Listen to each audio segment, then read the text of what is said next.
Hello guys! Hello! This is for Capricorn.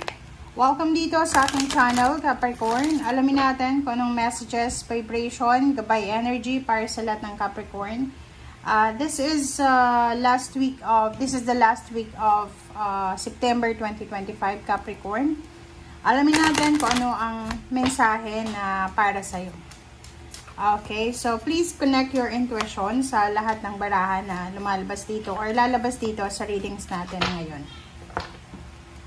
Okay, Capricorn. So, yung first two cards mo dito ay number 24, which is number 6, and number 18, number 9, magnanakaw, and there's a child. So, sinasabi ng baraha sa'yo dito, Capricorn, na kung ikaw ay parent or parents kayo, kailangan yung bigyan ng warning sa last week ng September ang inyong mga anak. Because maybe pwede silang manakawan. Okay? Pwede silang manakawan or pwede silang masalisihan sa mga public places, yung mga personal belongings nila, cellphone, wallet, o documents, pwedeng mawala yun. And at the same time sa inyo, if you're adult, sinasabi ng baraha sa'yo or pwedeng medyo maedad ka na, mag-iingat kayo sa mga pakikipag-communicate or pagtitiwala nyo doon sa mga mas bata pa sa inyo. Kasi, posibleng kayo ay manakawan or pwedeng kayo ay may scam, lalo na kung senior citizen ka na. So, mag-iingat ka, Capricorn, sa mga taong pagkakatiwalaan mo. Alright, lalo na kung mas bata pa sa'yo. Okay, so tingnan natin. Ano ba ang next deck? Next cards para sa second deck.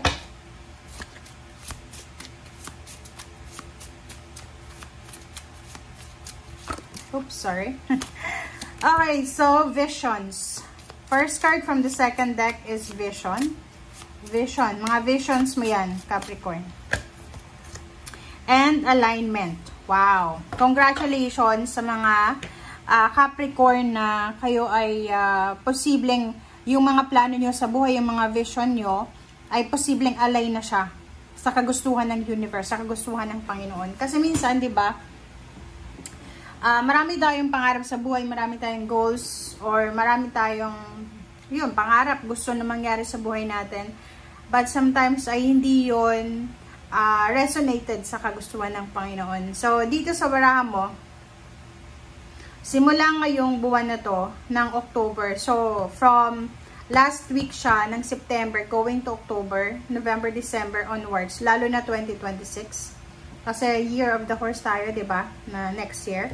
So, sinasabi ng baraha sa'yo dito na your energy, diba? Lahat maaalay na yan sa mga vision mo. So, look within for answers. Your inner visions hold profound insight. So, congratulations sa inyong lahat kasi 'di ba? Marami kayong pinagdaanan na problema, pagsubok, kumbaga trials and tribulations na posibleng akala nyo wala nang kasagutan sa mga pinoproblema nyo. But now sinasabi na huwag kayong mag-alala kasi sa end ng month na to ng September, malalaman mo or mararamdaman mo na there's a reason kung bakit nangyari yon, kung bakit mangyayari ito, or kung bakit ganyan ka or nasaan ka man. Okay, so there's a revelation. So, yun yung paghandaan mo sa last week na to. Okay, kumuha tayo ng 3 cards dito. So, third deck tayo, 6 of Cups, 3 of Swords. Lahat sila ay upright position. Sa mga nahang na plano, yun na nga sabi dito, may mga for example, may mga plano ka dati na nasuspend, na delay, na hang. So, like for example, nagpaplano ka sanang magbuntis or maghanap ng trabaho, magnegosyo, or posibleng mangibang bansa. But maybe yung iba sa inyo pwedeng nahang, pwedeng hindi natuloy. Dito sa barahang to, sinasabi ng barahan na kinakailangan mo daw na, kumbaga, maging understanding tayo sa kung ano man na nahang or hindi natuloy. Kasi minsan, blessing in disguise, or minsan it's a redirection, and minsan it's a protection. So, maybe yung mga bagay-bagay na nahang sa buhay mo, ay hindi yun talaga makakabuti sa'yo. Pwedeng gustong-gusto mo siya, gusto mo siyang mangyari sa buhay mo, but hindi siya, kumbaga, makakabuti para sa'yo. Baka akala natin makakabuti sa atin, but nakikita ng universe na hindi ito para sa'yo dito ka masasaktan or dito ka ma-reject, parang ganun. Okay. Six of Cups, nostalgia, innocence, family, kindness, creativity, and protection. This is water sign energy. So, nakikita ko siya dito na you're reminiscing your childhood sa last week ng September. Parang aalalahanin mo yung mga nangyari sa'yo sa nakaraan, lalo na yung nung bata ka pa.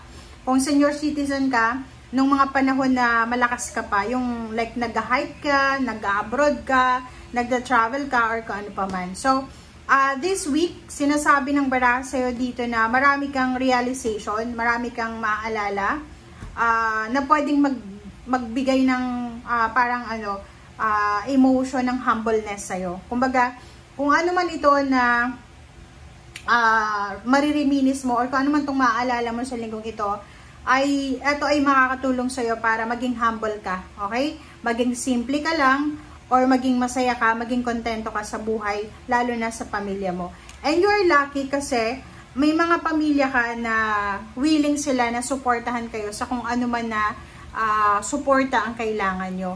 And last card natin dito is Three of Swords. So, sinasabi ng baraha sa'yo dito na hindi madali yung pinagdaanan mo. Maraming panahon, maraming pagkakataon, maraming circumstances, situation na nasaktan ka, na parang feeling mo, gusto mo nang i-give up ang lahat. But now, kung makikita mo dito sa baraha mo, ang sabi ng baraha sa'yo dito na you survive, diba? You survive from any sufferings, heartbreak, sorrow, or any emotional pain. So, you are recovering now, moving forward, and starting over. Yun ang nakikita natin.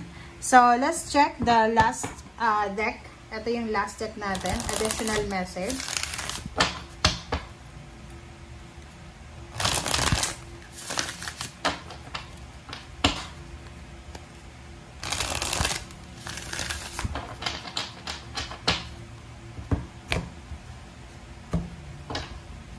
Okay, first card natin is King of Wands. Second is Five of Discs. And third card natin is Seven of Discs. And the Tower. Last card mo is Prince of Cups. Okay, so nakikita ko siya dito na meron dito na Capricorn na sobra-sobra kayong motivated na kumita ng pera, mag-ipon ng pera. Kumbaga, yung financial problems mo and yung mga needs ng family mo, yung mga utang, yung mga obligations mo as a kid or as a siblings, as a parent, sinasabi ng barahan na yun yung pwedeng maging motivation mo sa linggong ito para maging hardworking. Nakikita ko siya dito na you're waiting for something. Maybe you're married or you're in a relationship. And naghihintay ka ng desisyon from your karelasyon kung ano yung magiging plano nyo after ng last week ng September. So, nakikita ko sir dito na iwasan natin yung sobra-sobrang pag-iisip ng pera. Okay? Make sure na meron kang oras para sa relationship mo, may oras ka para sa pamilya mo, and make sure na yung priority mo is, kumbaga, love. Kasi hindi naman, pwede din na yung iba, ang priority nila is love for the money. But in your case, sinasabi ng barahan na, okay, kailangan mo ng pera, kailangan mong makaraos, kailangan mong i-resolve yung mga financial problems mo. But make sure na may balance tayo. Kasi minsan may mga tao na sobrang materialistic na nakakalimutan nila na may relationship pala sila, may asawa pala sila, may magulang kapatid pala sila.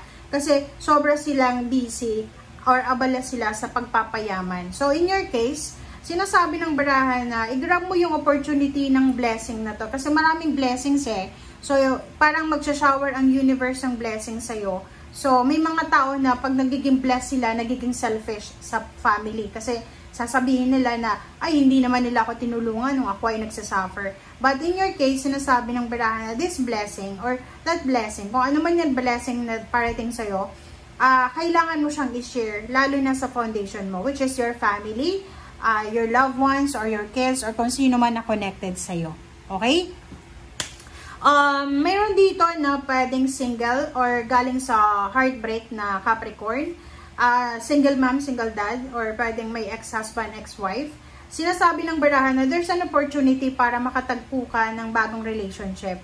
But ang problema dito, parang feeling nyo because of your heartbreak or yung mga pain and heartaches mo from the past, parang medyo na trauma ka na. So, yun yung rason kung bakit pwedeng i-decline mo yung offer na love or yung courtship na matatanggap mo.